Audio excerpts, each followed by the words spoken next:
Eu converso agora com a psicóloga Luciane Evangelista. O nosso assunto são os casos de violência e abuso sexual contra crianças e a que os pais devem estar atentos nessas situações. Bom dia, Luciane, tudo bom? Bom dia, tudo bem.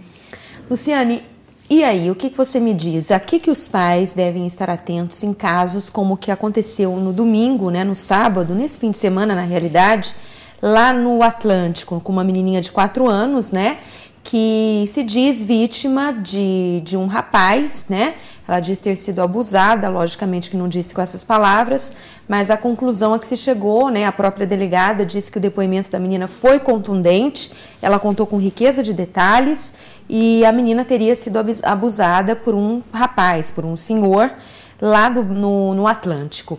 Como agir nesses casos? Olha, é muito importante que os pais estejam atentos, porque qualquer criança que passe por este sofrimento, por este trauma, ela vai apresentar alguma mudança comportamental.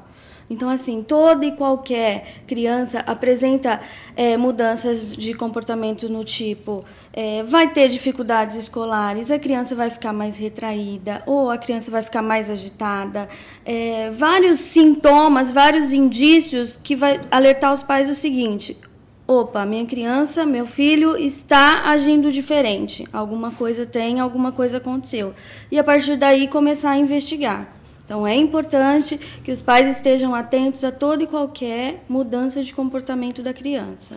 Certo. E até que ponto a criança fantasia nessas situações? Olha, não é comum, principalmente em casos de crianças menores, que elas inventem tal situação com riqueza de detalhes, com essa questão toda.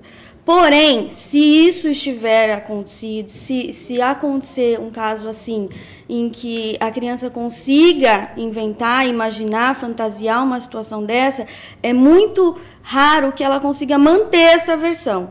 Então, até assim, porque é uma criança, Exatamente. Se acontecer dela estar sendo coagida a falar, a agir dessa forma, a dizer tudo que ela disse, é muito raro que ela consiga manter essa versão. Então, assim, com toda uma investigação, com psicólogos, com uma equipe multidisciplinar, com a investigação policial, tudo isso vai mostrar que ela não consegue manter isso por muito tempo. Luciane, e a delegada deixou bem claro que a menina realmente forneceu riquezas de detalhes e ela está convencida de que realmente houve o abuso contra essa criança.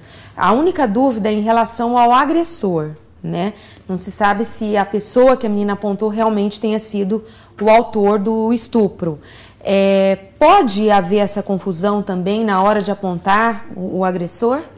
Olha, como eu te disse, não é muito comum, tá? A criança, principalmente quando passa por um processo assim traumático, não é muito comum que ela invente alguém ou que ela aponte alguém equivocadamente, tá? Mas pode ter acontecido, a gente não sabe necessariamente como foi esse eventual abuso. Então, assim, a gente não sabe se ela chegou a ver essa pessoa, entendeu? Porque pode acontecer de uma criança ser abusada e não chegar a ver o rosto da pessoa, ou a pessoa propositalmente não se deixar ser reconhecida. Então, assim, é toda uma questão que envolve todo um contexto, todo um que deve ser analisada. Bom, felizmente não houve conjunção carnal, a menina passou por exame de corpo de delito no IML, no Instituto Médico Legal, não houve a conjunção, mas evidentemente que houve algum tipo de abuso, porque ela reclamou de muita dor na região anal. Qual o prejuízo na vida dessa criança ao passar por uma situação dessas, Luciane? Olha, ainda que não tenha havido a conjunção carnal. Não dá para a gente falar com certeza qual o prejuízo que esta criança vai trazer, porque isso depende muito da subjetividade da criança, daquilo em que ela carrega como conteúdo e a forma com que isso aconteceu. Mas, assim, falando no geral, normalmente são crianças que vão crescer com algum tipo de trauma, se não tratados agora, que vai ser provavelmente pode ser uma adulta que tenha problemas sexuais na vida adulta, pode ser uma pessoa que seja insegura, que tenha medo de qualquer outra situação. Então, assim, pode trazer, não. Na verdade, vai trazer algum tipo de consequência caso não seja curada, não seja tratada agora, enquanto ainda há tempo. Certo. Então, vamos repetir, assim, quais são os cuidados que os pais devem ter ao lidar com uma situação como essa? Como lidar com uma situação como essa, Luciane? Olha, os pais, como em qualquer outra dificuldade dos filhos, devem estar sempre ao lado, sempre demonstrando apoio, acolhendo num momento como esse e assim, incentivar a criança a ir para um tratamento, seja ele psicológico, psiquiátrico, de qualquer outra natureza. Que isso é necessário. Assim, é necessário, é importantíssimo. Para tentar diminuir, minimizar os efeitos disso na vida adulta. Agora, Luciane, quando isso acontece dentro de casa, muitas vezes a mãe não acredita na criança e fica do lado do parceiro, né? Para não aí se não haver brigas dentro de casa, não se indispor com o próprio parceiro, a mãe se nega a acreditar na criança. E aí a situação é bem pior, né? É bem pior. Na verdade, já tem estudos sobre isso em que aponta que 80% dos casos de abuso infantil são cometidos no âmbito intrafamiliar, ou seja, por pai, por padrasto, por tio, por essas pessoas mais próximas à criança. E aí, talvez por este motivo, exista ainda hoje mães que não acreditam ou que normalmente fecham os olhos para esse tipo de situação, seja por depender do marido emocionalmente ou socialmente ou financeiramente. Então, assim, é difícil a gente nomear qual é a dependência da mãe neste caso, mas acontece, infelizmente, e muito. E essa mãe também precisa de tratamento. Claro, né? Mais até do que a filha, na verdade. Assim como esse monstro que pratica um ato contra uma criança de 4 anos de idade, só dá para a gente imaginar que é um doente, né? Exatamente.